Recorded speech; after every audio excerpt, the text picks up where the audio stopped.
नमस्कार, आज की बात में आपका स्वागत है। दिल्ली में जंतर मंतर पर चल रहा छात्रों का प्रोटेस्ट आज पार्लियामेंट के दरवाजे तक पहुंच गया। पार्लियामेंट के परिसर में अफरा तफरी मची, टीयर गैस के गोले चले, लाठीचार्ज हुआ। पार्लियामेंट परिसर के गेट्स पर ताला लगाना पड़ा। सोनम वांगचुक और कॉकरोच जनता पार्टी के सपोर्टर्स पार्लियामेंट के करीब पहुंच गए। पुलिस पर पत्थर चले, 10 अफसरों समेत 50 से ज्यादा पुलिसकर्मी घायल हुए। पुलिस ने भी लाठियां बरसाई, कई प्रदर्शनकारियों को भी चोटें आईं। 70 से ज्यादा प्रोटेस्टर्स को डिटेन किया गया। इस पर सियासत भी हुई। कांग्रेस, समाजवादी पार्टी, आम आदमी पार्टी और चंद्रशेखर आजाद रावण की भीम आर्मी ने छात्रों के आंदोलन को सपोर्ट किया। समाजवादी पार्टी के सांसद जंतर मंतर पर पहुंचे। हालांकि सरकार ने प्रदर्शनकारियों के साथ बातचीत की पहल भी की। सीजेपी के 2 प्रतिनिधि जेपी नड्डा से 2 बार मिले। सीजेपी के फाउंडर अभिजीत दीपके ने अपना अनशन खत्म कर दिया है। सीजेपी ने सरकार के सामने 3 मांगे रखी हैं। इनमें शिक्षा मंत्री धर्मेंद्र प्रधान के इस्तीफे की मांग शामिल है। हालांकि सरकार की तरफ से अभी सीजेपी को कोई ठोस भरोसा नहीं दिया गया है। लेकिन इसी दौरान आज धर्मेंद्र प्रधान की गृह मंत्री अमित शाह से एक लंबी मुलाकात हुई। ऐसा लग रहा है कि सरकार ने बातचीत का दरवाजा खोला है, इससे कोई ना कोई रास्ता निकलेगा। लेकिन अब विरोधी दल इस मामले को हवा देने में लगे हैं। कांग्रेस और समाजवादी पार्टी ने पेपर लीक और राम मंदिर में चढ़ावे में चोरी के मुद्दे पर चर्चा की मांग की है। अब सवाल यह है कि क्या विरोधी दल छात्रों के आंदोलन को सरकार के खिलाफ सियासी हथियार बनाएंगे? क्या सोनम वांगचुक और अभिजीत दीपके के सपोर्टर्स अपने आंदोलन का राजनीतिकरण होने देंगे? क्या धर्मेंद्र प्रधान को इस्तीफा देना पड़ सकता है? इस वक्त जंतर मंतर पर कैसे हालात हैं? जो प्रदर्शनकारी आए थे वो वापस लौट गए या धरना जारी है? प्रोटेस्टर्स की अग्रिम रणनीति क्या है? इन सारे सवालों के जवाब आपको दूंगा आज की बात में। लेकिन सबसे पहले मैं आपको दिखाता हूं आज दिल्ली के दिल कनॉट प्लेस और उसके आसपास प्रोटेस्ट के दौरान क्या क्या हुआ। ये तस्वीरें आज शाम करीब 5 बजे की हैं, जब पुलिस ने संसद भवन तक मार्च कर रहे प्रोटेस्टर्स को वापस खदेड़ दिया और जंतर मंतर पर प्रोटेस्टर्स का मंच भी हटा दिया। तो आज संसद मार्च के लिए दिल्ली पहुंचे हजारों प्रोटेस्टर्स ने कनॉट प्लेस और उसके आसपास की सड़कों पर डेरा डाल दिया। जब पुलिस वालों ने प्रदर्शनकारियों को पीछे हटने को कहा तो उन्होंने पुलिस पर पथराव शुरू कर दिया।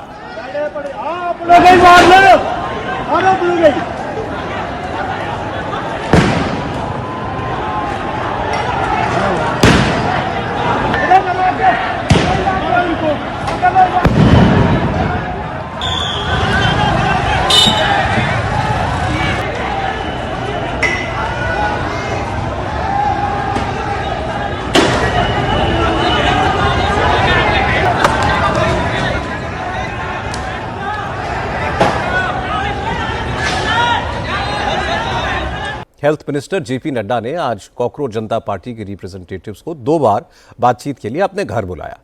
सीजेपी की तरफ से मुख्य प्रवक्ता सौरभ दास और उनके साथ आशुतोष रानका जेपी नड्डा से मिलने पहुंचे। जेपी नड्डा ने कॉकरोच जनता पार्टी के प्रतिनिधियों की मांगें सुनी, उनका मेमोरेंडम लिया और उनको भरोसा दिया कि सरकार जल्द ही इस मुद्दे पर अपना रुख प्रदर्शनकारियों को बताएगी। सीजेपी ने सरकार के सामने 3 मेजर डिमांड्स रखी हैं, जिनमें सबसे अहम है शिक्षा मंत्री धर्मेंद्र प्रधान का इस्तीफा। युवाओं के समर्थन में अनशन कर रहे सोनम वांगचुक ने आज फिर दोहराया कि उनका अनशन तब तक जारी रहेगा जब तक सरकार प्रदर्शनकारियों की बातें नहीं सुनती। सोशल मीडिया पर जारी एक हैंड रिटन नोट में वांगचुक ने कहा कि आज पुलिस ने जिस तरह शांति से प्रोटेस्ट मार्च निकाल रहे नौजवानों पर लाठियां बरसाई, जैसी बर्बरता की, वो शर्मनाक है।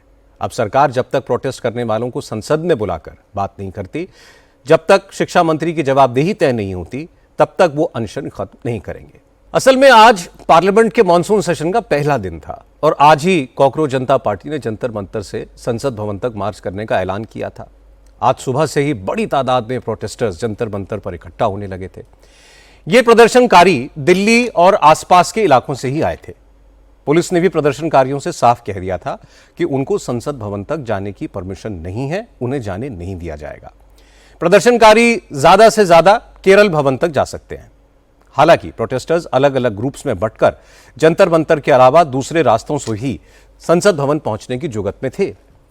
वहीं पुलिस ने भी संसद भवन जाने के सारे रास्ते बंद कर दिए थे। प्रदर्शनकारी जैसे ही संसद भवन से पहले रेल भवन तक पहुंचे तो पुलिस ने बैरिकेड पर सबको रोक दिया। वहीं पुलिस ने दावा किया कि प्रदर्शनकारियों ने पहले पुलिस के जवानों पर पथराव किया और उसके बाद लाठीचार्ज किया गया। दिल्ली पुलिस ने बताया कि प्रोटेस्टर्स के हमले में 50 से ज्यादा पुलिस वाले घायल हुए हैं। इनमें 5 आईपीएस अफसर भी शामिल हैं। अब पुलिस प्रदर्शनकारियों के खिलाफ हिंसा, पथराव और सरकारी काम में बाधा डालने के केस दर्ज कर रही है। दिल्ली पुलिस के पीआरओ राजीव रंजन ने सबसे शांति बनाए रखने की अपील की। आज समाजवादी पार्टी ने भी कॉकरोच जनता पार्टी के सरकार विरोधी आंदोलन को पूरा समर्थन दिया। आज संसद की कार्रवाई स्थगित होने के बाद डिंपल यादव की अगुवाई में समाजवादी पार्टी के 1 दर्जन से ज्यादा सांसद संसद भवन से प्रोटेस्ट मार्च निकालते हुए जंतर मंतर पहुंचे और संसद भवन के लिए निकले प्रदर्शनकारियों के साथ चल दिए।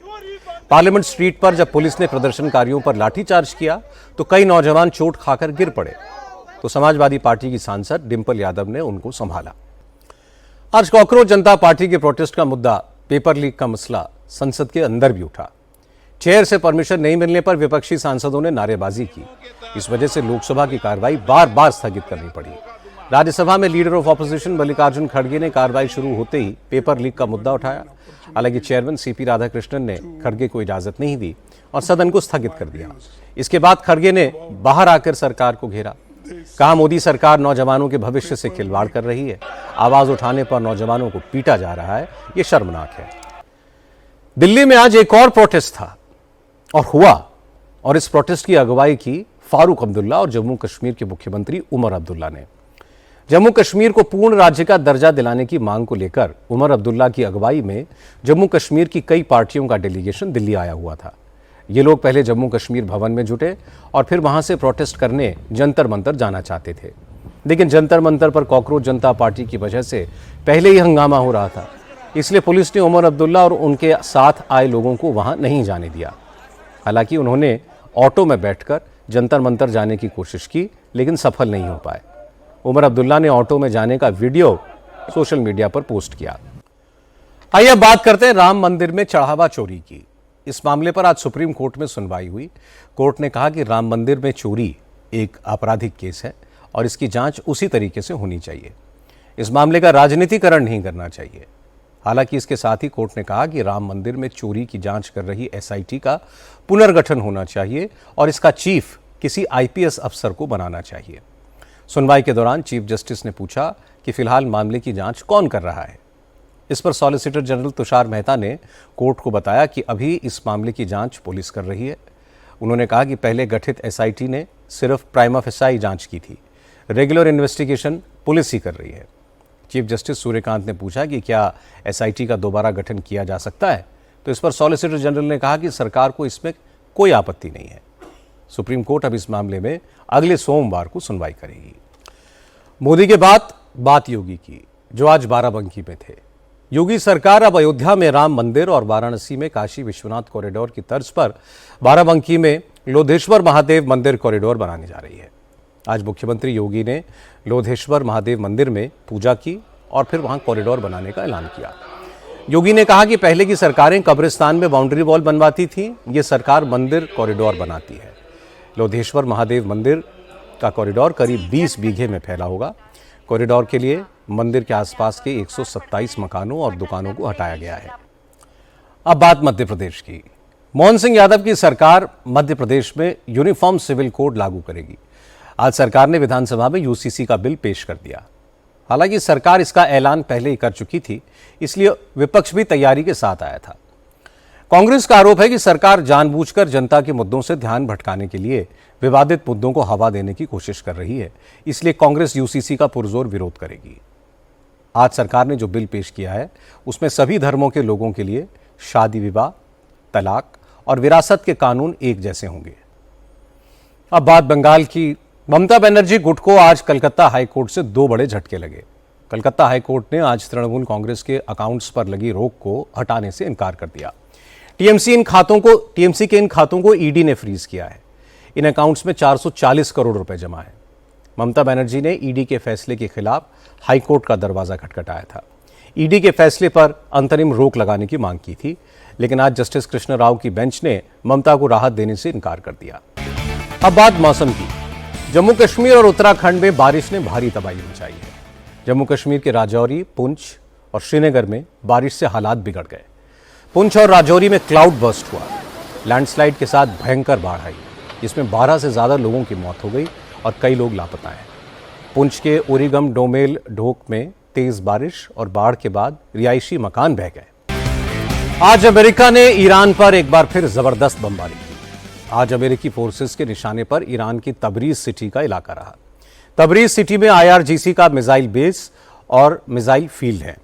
अमेरिकी विमानों ने इसी मिसाइल फील्ड पर भीषण बमबारी की है। इसके साथ साथ खुजेस्तान प्रांत के डारखोबिन न्यूक्लियर साइट, बंदर इमाम खुमैनी और बंदर माशहर में भी अमेरिकी फाइटर जेट्स ने बम बरसाए। अमेरिका का दावा है कि आज के हमलों में हॉर्मुज के पास सिरिक और जास्क आइलैंड में ईरान के वॉच टावर्स को ध्वस्त कर दिया गया। प्रेसिडेंट ट्रंप ने कहा कि ईरान के हमलों में अमेरिका के 3 सैनिक शहीद हुए हैं। अब अमेरिका ईरान को नहीं छोड़ेगा।